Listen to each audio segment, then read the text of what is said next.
धड़ में तुम्हारा था ही नहीं, मैं कितना भी सोच लूं एक ही बात समझ आती है, मैं तुम्हारा था ही नहीं।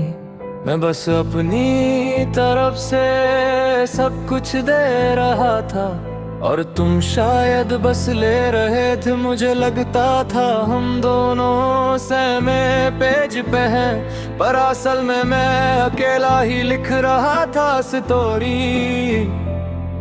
मैं हर छोटी बात को इम्पोर्टेंस देता रहा, तुम उसी बात को नॉर्मल लेते रहे। मैं मैसेज का रिप्लाई मिनट्स में करता था, तुम कभी कभी दिन बाद भी कैजुअली रिप्लाई कर देते थे। और मैं अस्तिले को भी इग्नोरता रहे, मैं हर बार इनिशिएट करते रहे, तुम बस रिएक्ट करते रहे। पहले मुझे लगता था ये नॉर्मल है, लोग ऐसे ही होते हैं, पर अब समझ आता है जब कोई इंसान इंटरेस्टेड होता है ना, तो वो एफर करता है, बात क्लियर होती है, कंफ्यूजन नहीं होता।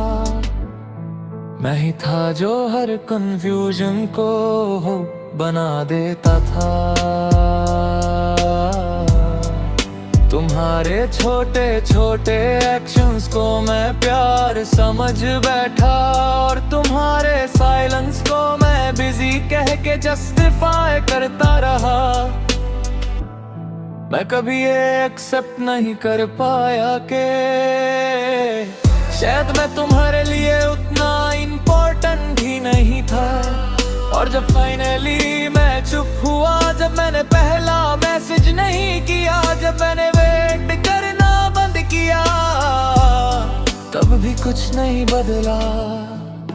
वही साइलेंस, वही डिस्टेंस, वही नॉर्मल बिहेवियर। उस दिन मुझे क्लियर हो गया, मैं तुम्हारी लाइफ में जरूर था, पर जरूरी नहीं था। मैं सिर्फ एक ऑप्शन था जो तभी आता था जब सब और ऑप्शन बिजी होते थे।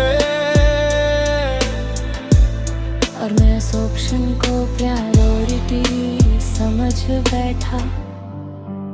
सबसे ज्यादा दर्द इस बात का नहीं है कि तुम चले गए, दर्द इस बात का है कि तुमने कभी मुझे उस लेवल तक कंसिडर ही नहीं किया जहां मैं सोचता था मैं हूँ।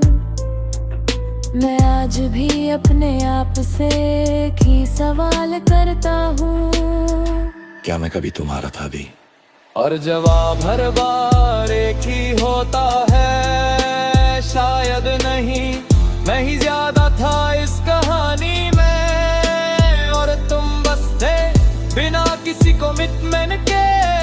अब मैं किसी को फोर्स नहीं करता फील करने के लिए, जो फील करेगा वो खुद करेगा, और जो नहीं करेगा वो कभी मेरा था ही